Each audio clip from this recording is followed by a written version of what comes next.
வாங்க மார்ச் 22 இன்னைக்கு என்ன முக்கியமான தினம்னு பார்க்கலாம். இன்னைக்கு வந்து பீகார் மாநிலம் உருவான தினம். பீகார் திவாஸ். அதாவது 1912ல் அது வரைக்கும் இந்த பீகார் வந்து வங்காளத்தோட சேர்ந்து இருக்கும். அதுக்கு பிறகு தான் பீகார் தனி மாநிலமாக உருவாகுது. அப்போ இதை பீகார் மாநிலத்தில் இருக்கவங்க சிறப்பாக கொண்டாடுவாங்க.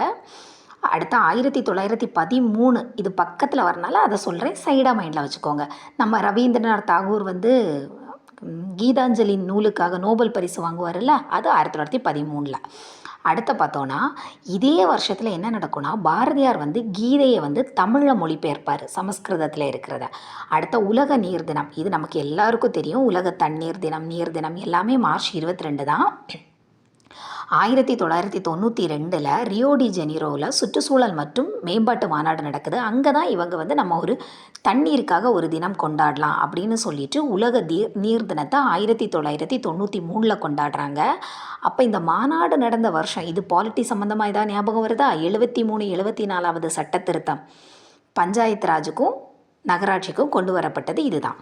இப்போ இதுக்கு முந்தின உள்ளதை லைட்டாக ரிவைஸ் பண்ணிடுவோம். மார்ச் 21 என்னெல்லாம்? காடுகள் தினம், கவிதைகள் தினம், அடுத்த உலக பனிப்பாறைகள் தினம், அதோடு சேர்த்து டவுன் சிண்ட்ரோம் தினத்தையும் நோட் பண்ணிக்கோங்க.